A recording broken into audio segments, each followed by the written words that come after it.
The following opinions are solely those of BoatTEST.com and its test captain. Hi, Captain Steve for BoatTEST.com, and today we're going to conduct a features inspection and performance evaluation on an expedition-grade yacht from Boston Whaler, the 380 Realm. She's well suited for offshore work with her pedigree hull, and for entertaining, she's equally well qualified with multiple social zones throughout her 38-foot overall length. While we certainly can fish off the 380, the Realm lineup is actually the first from Whaler to offer fishing features as an option. She's clearly more of a social butterfly with the first social area right in the 45 square foot aft cockpit. There are steps to the starboard cockpit, and to port is an inward opening hull side door, both making it easy to enter and exit the 380. If we use this as a dive door, there's a reboarding ladder stored right nearby, right near the point of use. And a flip grab handle is right alongside the door. The beefy hardware is not surprising. When it's time to relax, pull out the transom bench seat. Additional seating is forward, that includes a flip footrest. There's a 260-quart insulated ice chest underneath the seat, accessed from either lifting the seat or opening the see-through door at the front. And we can bring out a pair of pedestal tables from storage right underneath the deck hatch. If the sun becomes uncomfortable, the extended awning takes care of that problem. By flipping the seat back, we create forward-facing seating for enjoying the ride.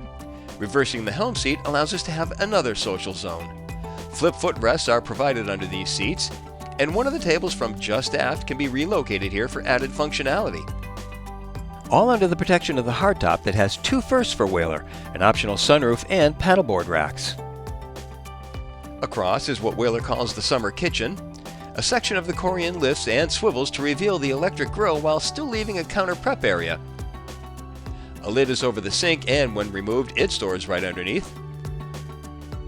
A trash receptacle is ahead, next to the beverage holders, and below is a pull-out refrigerated drawer.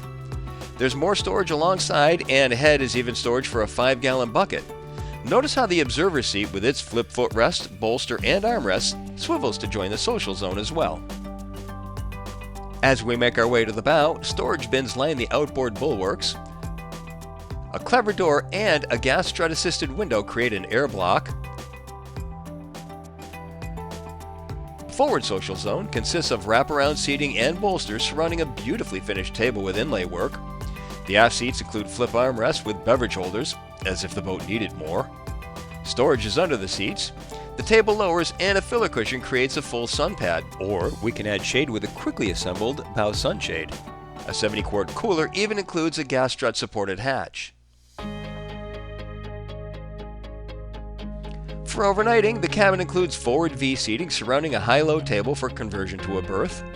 The table also slides for easy entry and egress. Storage solutions occupy the starboard bulkhead. A sink and fridge are right at the entrance, with plenty of storage surrounding. Everything on board can be controlled from an iPad, and we can even view the helm screens too. A 24-inch TV is just above the berth. A skylight allows natural light to enter. A wet head is just beneath, and I like that there's a separate shower wand instead of pulling out the sink faucet. A full-length mirror is just inside the door. If fishing comes into play, start with the transom-mounted rod holders.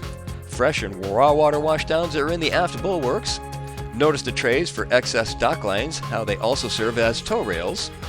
We can have pre-rigging for electric reels. Insulated and chilled fish boxes are to both sides of the cockpit. Moving to ops, cleats at the stern are under the gunnels and accessed through hawse holes in the cap rail. Shore power connectivity is to the starboard side of the cockpit.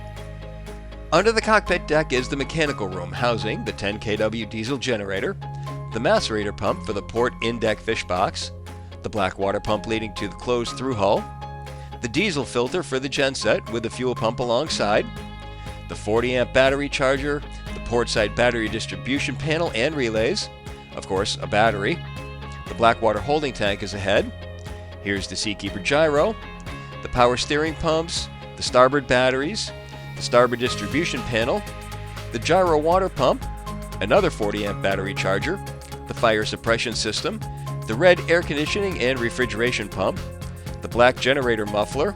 Way back here is the starboard fish box macerator. In the center are the air conditioning, gyro, and generator strainers. Of course, a low and high water bilge pump with float switches are just ahead. And I notice how everything is electrically bonded properly, and it's all in one location for ease of access. The main electrical panels are below on an overhead bulkhead, 12 volt to one side, 120 volt to the other. Engines are either quad Merc 300s or 350s, with or without joystick piloting. Our test boat had the whole enchilada with 350s and JPS. Forward, a hatch conceals the electric windlass. Road access is alongside. The chain and rope road leads to a through-the-stem anchor roller supporting a polished stainless steel plow-style anchor. And notice the beefy tow eye just beneath for those intending to tow the 380 Realm as a tender platform. The helm is a study in functional beauty with triple 16-inch Raymarine displays making up the glass dash.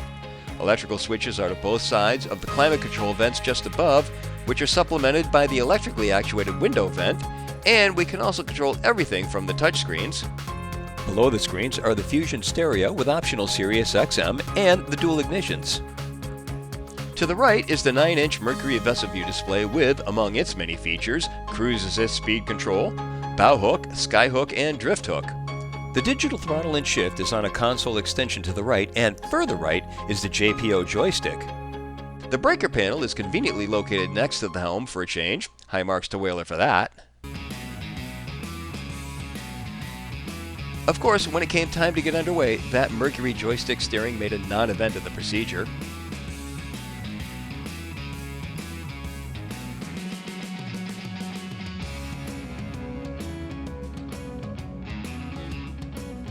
As for the test numbers, with the Quad 350 Mercs powering our test boat through 2-foot seas, we reached a top speed of 53.5 miles per hour. Certainly on the flats you would do better, and Boston Whaler's internal test showed a top end of 56.8 miles per hour. Best economic cruise came in at 4,000 RPM and 34.8 miles per hour. It was at that speed that the 45.12 gallon per hour fuel burn translated into 0.8 miles per gallon in a range of 309 statute miles, all while still holding back a 10% reserve of the boat's 445 gallon total fuel capacity. The 380 Realm is at once a comfortable and sporty boat. Shoving the throttles to the stop showed a time to plane of 5.7 seconds, acceleration to 20 in 6.2, and continuing through 30 in 10.4 seconds. In true Boston Whaler fashion, she took the sea conditions exceptionally well, simply skipping from one wave to the next, and always with a gentle re-entry. Beam seas were comfortable, and she kept a dry ride with an even keel. She keeps spray low and wide, and therefore off the boat. Even when trying to get her wet, she just wasn't having any of it. This is just one of those brands that performs consistently well. Following seas showed the best characteristics with no restrictions on speed and not a hint of stuffing the bow. Clearly, Boston Whaler put a lot of thought into the 380 Realm design, both inside the hull and below the waterline. She's well suited for trips beyond the horizon and back, and as an entertainment platform, her social zones offer plenty of features independent of one another.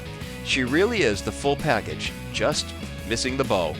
And that's my full look at the new 380 Realm from Boston Whaler. For BoatTEST.com, I'm Captain Steve. We'll see you on the water.